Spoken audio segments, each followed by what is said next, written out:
जय हिंद दोस्तों, मैं हूं पवन कुमार। आप सभी का स्वागत है आपके अपने YouTube channel online services with Kohli में। आज हम इस वीडियो में बात करेंगे airport authority of India, airport authority AAI junior executive and assistant requirement 2023 के फॉर्म फिलअप के बारे में।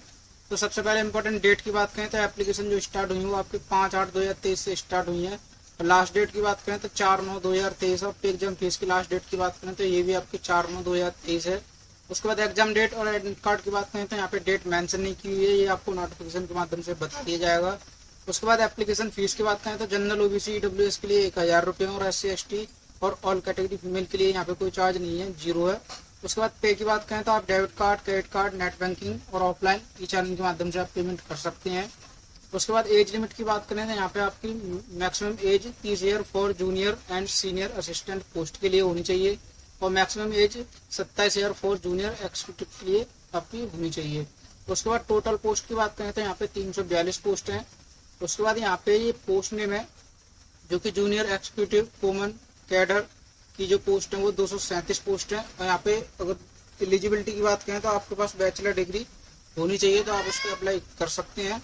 उसके बाद जूनियर एग्जीक्यूटिव फाइनेंस की बात करें तो इसकी 66 पोस्ट है। यहाँ पे आपके पास मास्टर डिग्री, MBA या फिर PG diploma in management with specialisation in finance या फिर कॉस्ट अकाउंटेंट या फिर CA या फिर CFA की आपके पास डिग्री होनी चाहिए तो आप इसको अप्लाई कर पाएंगे। तो दोस्तों यहाँ पे ये अलग अलग वैकेंसी है, यहाँ पे अलग अलग ये पोस्ट नेम है, अलग अलग वैकेंसी है और यहाँ पे अलग अलग एलिजिबिलिटी है। तो आप जिस पोस्ट के लिए आप अप्लाई करना चाहते हैं सबसे पहले आपको यहाँ पे एलिजिबिलिटी चेक कर लेनी है। उसके बाद फिर थोड़ा सा नीचे आएंगे, यहाँ पे हाउ टू फिल, तो फॉर्म फिलअप करते टाइम क्या क्या सावधानी बरतनी है उसके बारे में लिखा हुआ है। मैं भी आपको स्टेप बाय स्टेप बताऊंगा कि फॉर्म आपको कैसे फिल करना है। उसके बाद फिर आप थोड़ा सा नीचे और आएंगे तो यहाँ पे डाउनलोड नोटिफिकेशन, तो नोटिफिकेशन डाउनलोड करने के लिए आपको क्लिक पर क्लिक करना हो, नोटिफिकेशन आपको डाउनलोड कर लेना है। उसके बाद अप्लाई करने के लिए आपको अप्लाई ऑनलाइन के सामने क्लिक पर क्लिक करना है। उसके बाद दोस्तों कुछ इस प्रकार इंटरफेस खुल जाओ। दोस्तों ये इसकी ऑफिशियल वेबसाइट है। अब यहाँ पे आपकी ये डेट मेंशन की हुई है, यहाँ पे स्टार्टिंग डेट, एंडिंग डेट और एडिटिंग डेट यहाँ पे मेंशन की हुई है, ये भी आपको देख लेना है। यहाँ पे आपको सबसे पहले रजिस्ट्रेशन करना होगा, तो रजिस्ट्रेशन के लिए आपको यहाँ पे click here for new registration पर आपको क्लिक करना है। उसके बाद दोस्तों कुछ इस प्रकार इंटरफेस खुल जाए। तो दोस्तों सबसे पहले आपको यहाँ पे बेसिक इन्फॉर्मेशन फिल करनी है। तो यहाँ पे आपको फर्स्ट नेम फिल करना है, जो आपका फर्स्ट नेम है। उसके बाद कंफर्म फर्स्ट नेम, तो आपको दोबारा से नेम फिल करना है। उसके बाद मिडिल नेम, अगर आपका कोई मिडिल नेम है तो आप फिल कर सकते हैं, नहीं तो इसको खाली छोड़ सकते हैं। उसके बाद फिर आपको कंफर्म मिडिल नेम फिल करना है। उसके बाद फिर आपको यहाँ पे लास्ट नेम फिल करना है। उसके बाद कंफर्म लास्ट नेम, तो आपको दोबारा से फिल करना है। उसके बाद आपका फुल नेम जो है वो आपका ऑटोमेटिक फिल हो जाएगा। उसके बाद फिर आपको यहाँ पे मोबाइल नंबर फिल करना है जो आप रजिस्टर करना चाहते हैं। उसके बाद कंफर्म मोबाइल नंबर, तो आपको दोबारा से फिल करना है। उसके बाद अल्टरनेटिव नंबर, तो अगर आपके पास कोई दूसरा मोबाइल नंबर है या लैंडलाइन नंबर है तो आप यहाँ पे फिल कर सकते हैं, नहीं है तो आप इसको खाली छोड़ सकते हैं। तो उसके बाद फिर आपको यहाँ पे ईमेल एड्रेस फिल करना है, तो यहाँ पे आपको ईमेल एड्रेस फिल करना है। उसके बाद यहाँ पे आपको डोनेम सिलेक्ट करना है, जो भी आपका डोनेम है, जो भी आपकी जीमेल है या फिर hotmail.com है, वो आपको डोनेम सिलेक्ट करना है। उसके बाद कंफर्म ईमेल, तो आपको ये कम्प्लीटली ईमेल यहाँ पे आपको फिल करनी है कंप्लीट। उसके बाद सिक्योरिटी कोड, तो ये सिक्योरिटी कोड आपको यहाँ पे फिल करना है। उसके बाद सेव एंड नेक्स्ट पर क्लिक करना है। उसके बाद दोस्तों फिर आपको ओके पर क्लिक करना है। उसके बाद दोस्तों कुछ इस प्रकार इंटरफेस खुल जाएगा। तो दोस्तों आपका रजिस्ट्रेशन जो है वो कंप्लीटेड हो चुका है। और दोस्तों योर प्रोविजनल रजिस्ट्रेशन नंबर, तो दोस्तों आपका रजिस्ट्रेशन नंबर और पासवर्ड आपको यहाँ पे शो हो जाएगा और ये आपको मोबाइल नंबर और आपके ईमेल आईडी पर भी आपको रिसीव हो जाएगा। तो उसके बाद दोस्तों यहाँ पे आपको फोटो एंड सिग्नेचर आपको अपलोड करना है। तो फोटो एंड सिग्नेचर की गाइडलाइंस के लिए आपको guidelines for scanning the photograph and signature पर आपको क्लिक करना है और सारी गाइडलाइंस आपको एक बार चेक कर लेनी है अच्छे से। उसके बाद फिर आपको फाइल साइज आपको फोटो एंड सिग्नेचर का बना लेना है। तो यहाँ पे आपको फोटो एंड सिग्नेचर आपको अपलोड करने के लिए आपको सबसे पहले फोटोग्राफ अपलोड करना है। तो यहाँ पे आपको चूज फाइल पर क्लिक करना है, आपको फाइल सिलेक्ट करनी है। सिलेक्ट करने के बाद फोटो आपका इस प्रकार यहाँ पे शो हो जाएगा। उसके बाद फिर आपको आई कन्फर्म डेट पर क्लिक करना है। उसके बाद फिर आपको सिग्नेचर ऑफ द कैंडिडेट, तो यहाँ पे आपको सिग्नेचर सिलेक्ट करना है। तो सिलेक्ट करने के लिए आपको चूज फाइल पर क्लिक करना है और सिग्नेचर आपको सिलेक्ट कर लेना है। उसके बाद आपका सिग्नेचर जो है इस प्रकार यहाँ पे शो हो जाएगा। उसके बाद फिर आपको आई कन्फर्म डेट पर आपको क्लिक करना है। उसके बाद फिर आपको नेक्स्ट पर क्लिक करना है। उसके बाद दोस्तों कुछ इस प्रकार इंटरफेस खुल जाएगा। तो दोस्तों यहाँ पे आपको बेसिक इन्फॉर्मेशन यहाँ पे फिल करनी है। तो दोस्तों बेसिक डिटेल में सबसे पहले आपको यहाँ पे पोस्ट नेम सिलेक्ट करनी है, जिस पोस्ट के लिए आप अप्लाई करना चाहते हैं वो आप यहाँ पे पोस्ट नेम सिलेक्ट करेंगे। उसके बाद दोस्तों जो आपकी कैटेगरी है वो आपको यहाँ पे कैटेगरी सिलेक्ट करनी है। उसके बाद यहाँ पे बेंचमार्क डिसेबिलिटी 40% एंड अबव। अगर आप डिसेबिलिटी है तो आप यहाँ पे यस करेंगे, नहीं है तो नो पर क्लिक करेंगे। उसके बाद दोस्तों फिर आपको थोड़ा सा नीचे आना, अगर आप RPWD एक्ट के तहत 2016 के अगर आप कैंडिडेट हैं तो आप यहाँ पे स्पेशली डिसेबिलिटी है तो आप यस करेंगे, नहीं है तो नो पर क्लिक करेंगे।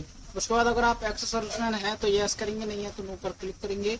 उसके बाद are you an Indian national, तो अगर आप इंडियन हैं तो यस करेंगे। उसके बाद have you successfully complete 1 year for apprentice in airport authority of India, अगर आपके पास है तो यस करेंगे, नहीं है तो नो पर क्लिक करेंगे। उसके बाद फिर are you an AAI employee, अगर आप एम्प्लॉय हैं AAI के तो आप यस करेंगे और डिटेल फिल करेंगे, अगर नहीं है तो आप नो पर क्लिक करेंगे। उसके बाद फिर आपको यहाँ पे स्टेट सिलेक्ट करनी है सेंटर फॉर एग्जाम के लिए, तो प्रेफरेंस 1 में आपको स्टेट सिलेक्ट करनी है। उसके बाद सेंटर फॉर एग्जामिनेशन प्रेफरेंस 1, तो यहाँ पे फिर आपको सिटी सिलेक्ट करनी है जिस सिटी में आप एग्जाम देना चाहते हैं। उसके बाद फिर आपको दोबारा से यहाँ पे प्रेफरेंस 2 में स्टेट सिलेक्ट करनी है और यहाँ पे आपको प्रेफरेंस 2 में फिर से यहाँ पे आपको डिस्ट्रिक्ट सिलेक्ट करनी है। उसके बाद फिर आपको यहाँ पे फिर से थर्ड में भी आपको स्टेट सिलेक्ट करना है और यहाँ पे आपको डिस्ट्रिक्ट सिलेक्ट करनी है।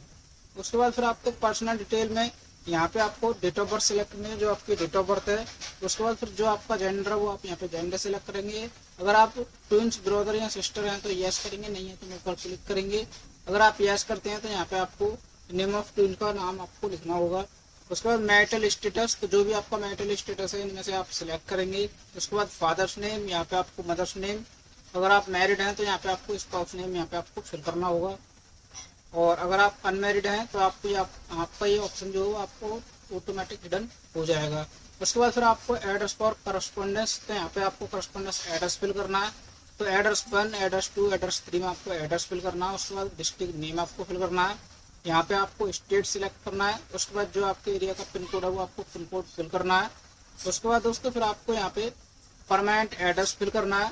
तो अगर आपका करस्पॉन्डेंस एड्रेस और परमानेंट एड्रेस अगर अलग अलग है तो आप अलग अलग फिल कर सकते हैं। अगर आपका करस्पॉन्डेंस एड्रेस और परमानेंट एड्रेस अगर सेम है तो आपको same as address for correspondence यहाँ पे आपको टिक करना है। जैसे आप टिक करेंगे ये एड्रेस आपको ऑटोमेटिक फिल हो जाएगा।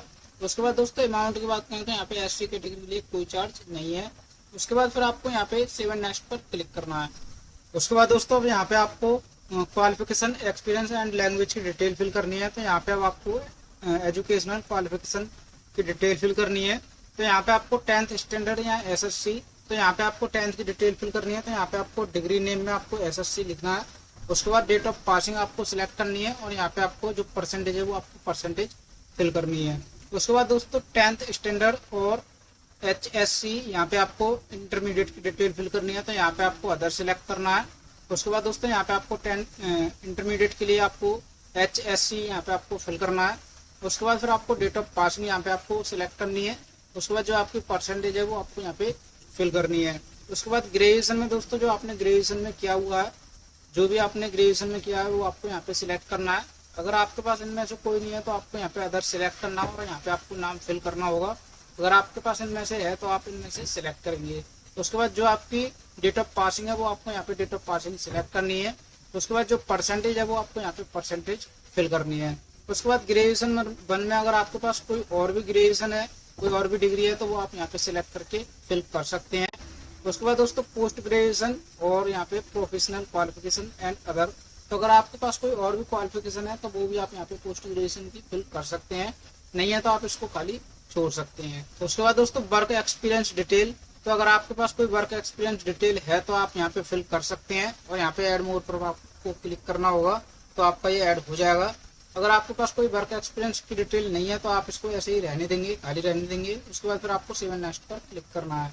उसके बाद दोस्तों को जिस प्रकार इंटरफेस खुल जाओ तो ये अब आपका प्रीव्यू पेज है। यहाँ पे आपको एक बार साइड डिटेल आपको अच्छे से चेक कर लेनी है, साइड डिटेल ठीक है या नहीं है। अगर आपकी कोई भी डिटेल गलत है तो आप बैक पर क्लिक करके आप एडिट कर सकते हैं। अगर आपकी साइड डिटेल ठीक है तो आपको आई एग्री पर क्लिक करना है। उसके बाद कंप्लीट रजिस्ट्रेशन पर क्लिक करना है। उसके बाद फिर आपको ओके पर क्लिक करना है। उसके बाद are you sure to continue, okay पर क्लिक करना है। उसके बाद दोस्तों को जिस प्रकार इंटरफेस खुल जाए तो दोस्तों यहाँ पे आपको अपलोड, दोस्तों यहाँ पे डॉक्यूमेंट अपलोड लिस्ट, तो यहाँ पे आपको डॉक्यूमेंट अपलोड करने हैं। तो यहाँ पे आपको लेफ्ट थंब इंप्रेशन और हैंड रिटन डिक्लेरेशन आपको अपलोड करना है। तो यहाँ पे इनका डायमेंशन चेक करने के लिए, फाइल साइज बनाने के लिए आपको यहाँ पे गाइडलाइंस फॉर डॉक्यूमेंट अपलोड पर आपको क्लिक करना है। यहाँ पे आपको डायमेंशन और यहाँ पे आपको फाइल साइज चेक कर लेना है कितना बनाना है। उसके बाद दोस्तों फिर आपको अपलोड करने के लिए जो इसका फॉर्मेट जो रहेगा दोनों को जेपीजी फॉर्मेट रहेगा। तो यहाँ पे आपको लेफ्ट थंब इम्प्रेशन आपको यहाँ पे अपलोड करने के लिए आपको चूज फाइल पर क्लिक करना है और आपको लेफ्ट थंब इम्प्रेशन आपको सिलेक्ट करना है। उसके बाद फिर आपको हैंड रिटन डिक्लेरेशन, तो दोस्तों हैंड रिटन डिक्लेरेशन में आपको स्क्रीन पर शो कर दूंगा, वो जैसे ही यहाँ पे मैं आपको स्क्रीन पर शो करूंगा सेम एज इट इज आपको उसी हिसाब से यहाँ पे आपको कॉपी करके लिख लेना है और आपको व्हाइट पेपर पर लिखने के बाद इसका फाइल साइज बना लेना है। तो दोस्तों यहाँ पे आपको चूज फाइल पर क्लिक करके आपको इसका फाइल जो है जहाँ पे भी आपकी जो फाइल है वो आपको सिलेक्ट करनी है। सिलेक्ट करने के बाद दोस्तों फिर आपको ये सिक्योरिटी कोड, तो ये सिक्योरिटी कोड आपको यहाँ पे फिल करना है। उसके बाद सेव एंड नेक्स्ट पर क्लिक करना है। उसके बाद दोस्तों फिर आपको ओके पर क्लिक करना है। उसके बाद दोस्तों कुछ इस प्रकार इंटरफेस खुल जाओ। तो दोस्तों ये आपका फॉर्म जो है वो कम्प्लीटेड फिल हो चुका है। अब यहाँ पे आपका पेमेंट का ऑप्शन इसलिए नहीं आया क्योंकि ये SC कैटेगरी से फिल किया है। अगर आपकी कोई जनरल ओबीसी या जनरल ओबीसी EWS अगर कैटेगरी होती तो आपको पेमेंट करना होता। यहाँ पे SC और ST और फीमेल के लिए यहाँ पे कोई चार्ज नहीं है, तो इसलिए यहाँ पे पेमेंट का ऑप्शन नहीं आया है। अब इसका प्रिंट आउट सेव करने के लिए आपको प्रिंट एप्लीकेशन पर क्लिक करना है। तो उसके बाद दोस्तों फिर आपको यहाँ पे सेव बटन पर क्लिक करके आपको इसका प्रिंट आउट सेव करके अपने पास रख लेना है। और दोस्तों अगर आपकी कोई क्वेरी है, अगर आपका कोई क्वेश्चन है तो आप कमेंट बॉक्स में कमेंट करके पूछ सकते हैं। वीडियो अच्छी लगी हो तो वीडियो को लाइक करें, शेयर करें एंड चैनल को सब्सक्राइब करें। धन्यवाद।